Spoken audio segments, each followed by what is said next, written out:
Soyez les bienvenus dans Ma Cuisine Vintage, l'émission qui vous propose des recettes un peu anciennes mais toujours très succulentes et que l'on va pouvoir apprendre à faire simplement à la maison pour en profiter. Aujourd'hui, les œufs à la neige ou autrement dit les îles flottantes. Pour faire cette recette assez simple, même s'il y a un petit tour de main particulier pour la réalisation de la crème anglaise, nous allons avoir besoin de 5 œufs, 125 g de sucre semoule, 75 centilitres de lait, prenez du lait entier, vous allez voir ce sera bien meilleur. On aura besoin également d'un sachet de sucre vanillé pour notre crème anglaise. Et puis on va avoir besoin d'une gousse de vanille pour donner un goût vanillé très sympa à notre recette. Nous allons commencer par battre nos blancs en neige. Alors on casse les œufs. Et maintenant nous attaquons de monter nos blancs en neige avec un fouet. Nos blancs en neige sont montés, bien fermes, regardez, ils se tiennent bien. On va donc maintenant s'occuper de les faire cuire.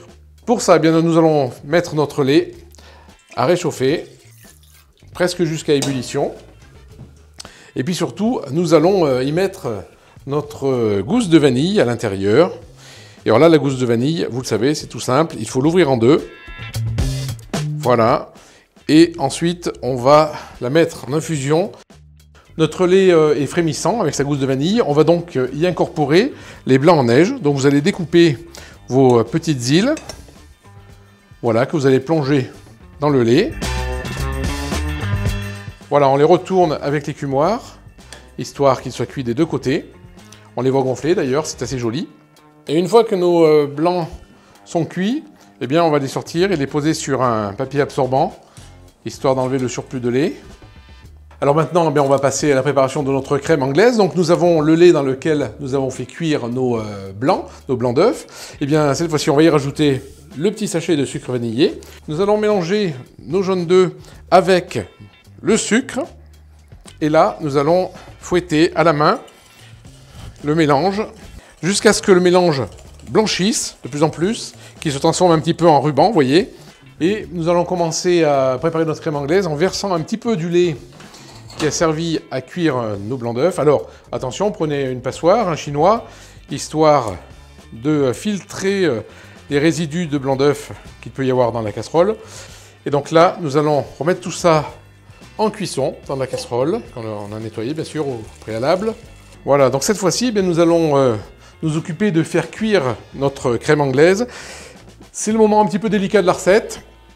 À savoir qu'il y a un moment où les œufs vont cuire, le jaune des œufs va cuire, et il ne faut pas trop se manquer parce que soit la crème est réussie, soit c'est à ce moment-là qu'elle rate.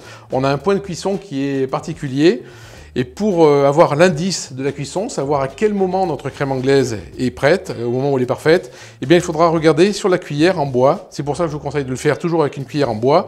Et il viendra un moment où la crème va napper la cuillère. Et quand on en arrive là, ça veut dire que votre crème anglaise est parfaite. Je pense qu'on est arrivé au point de cuisson. Voilà notre crème, regardez.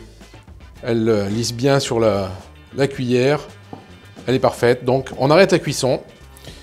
Mais on continue de remuer quand même parce que il faut qu'elle refroidisse un petit peu si on ne veut pas qu'elle surcuise.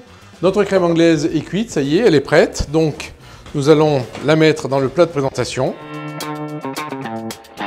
Elle est vraiment avec une texture crémeuse, parfaite.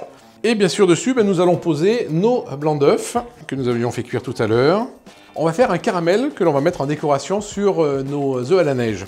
Pour ce faire, vous voyez, j'ai mis un petit peu d'eau dans une casserole, vraiment très peu pour démarrer mon caramel.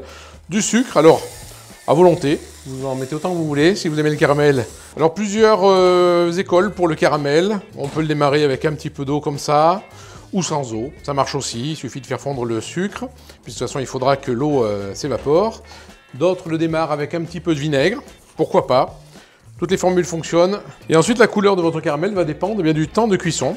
Vous pouvez le laisser plus ou moins longtemps pour qu'il ait une couleur ambrée ou plus foncée, plus marron, c'est vous qui décidez. Voilà, notre caramel est prêt et on va le verser sur nos œufs en neige. Et ça va amener un côté sucré pour les gourmands. En plus sur la recette. Un conseil, dès que votre caramel est versé sur le dessert, mettez de l'eau tout de suite dans la casserole si vous voulez pas que ça accroche. Et bien voilà, nos œufs à la neige sont terminés. Une recette, vous l'avez vu, qui n'est pas si compliquée que ça à faire, hormis la crème anglaise qui est un petit peu délicate. Mais bon, essayez, vous allez voir.